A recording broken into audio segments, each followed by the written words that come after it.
शरद पूर्णिमा व्रत कथा।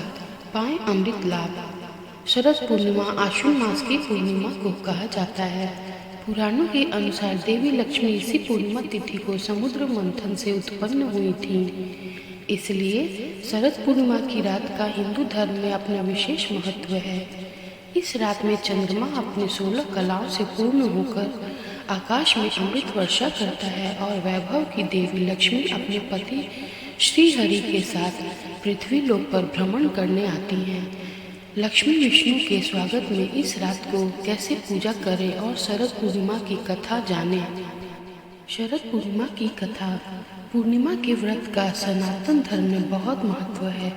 हर महीने में पड़ने वाली पूर्णिमा तिथि पर व्रत करने से भगवान विष्णु और माँ लक्ष्मी की विशेष कृपा प्राप्त होती है। माँ लक्ष्मी और श्री हरि की इसी कृपा को प्राप्त करने के लिए एक साहूकार की दोनों बेटियां हर पूर्णिमा को व्रत किया करती थीं। इन दोनों बेटियों में बड़ी बेटी पूर्णिमा का व्रत पूरे विधि विधान से और पूरा व्रत करती थी। वहीं छोटी बेटी व्रत तो करती थी लेकिन नियमों को आडंबर मानकर उनकी अनदेखी करती थी। विवाह योग्य होने पर साहूकार ने अपनी दोनों बेटियों का विवाह कर दिया। बड़ी बेटी के घर समय पर स्वस्थ संतान का जन्म हुआ। संतान का जन्म छोटी बेटी के घर भी हुआ, लेकिन उसकी संतान पैदा होते ही दम तोड़ देती थी। 2-3 बार ऐसा होने पर उसने एक ब्राह्मण को बुलाकर अपनी व्यथा कही और धार्मिक उपाय पूछा। उसकी सारी बात सुनकर और कुछ प्रश्न पूछने के बाद ब्राह्मण ने उससे कहा कि तुम पूर्णिमा का अधूरा व्रत करती हो, इस कारण तुम्हारा व्रत फलित नहीं होता और तुम्हें अधूरे व्रत का दोष लगता है। ब्राह्मण की बात सुनकर छोटी बेटी ने पूर्णिमा व्रत पूरे विधि विधान से करने का निर्णय लिया, लेकिन पूर्णिमा आने से पहले ही उसने एक बेटे को जन्म दिया। जन्म लेते ही बेटे की मृत्यु हो गई। इस पर उसने अपने बेटे के शव को एक पीढ़े पर रख दिया और ऊपर से एक कपड़ा इस तरह ढक दिया कि किसी को पता न चले। फिर उसने अपनी बड़ी बहन को बुलाया और बैठने के लिए वही पीढ़ा दे दिया।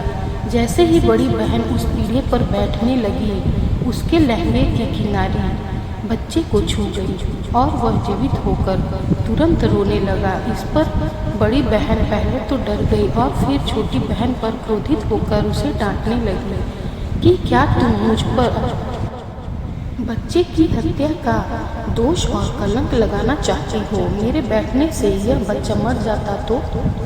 इस पर छोटी बहन ने उत्तर दिया, यह बच्चा मरा हुआ तो पहले से ही था दीदी, तुम्हारे तप और स्पर्श के कारण तो यह जीवित हो गया है। पूर्णिमा के दिन जो तुम व्रत और तप करती हो, उसके कारण तुम दिव्य तेज और परिपूर्ण और पवित्र हो गई हो। अब मैं भी तुम्हारी तरह व्रत और पूजन करूंगी। इसके बाद उसने पूर्णिमा व्रत विधि पूर्वक किया और इस व्रत के महत्व और फल का पूरे नगर में प्रचार किया। जिस प्रकार माँ लक्ष्मी और श्री हरि ने साहूकार की बड़ी बेटी की कामना पूर्ण करने का सौभाग्य प्रदान किया, वैसे ही हम पर भी कृपा करें।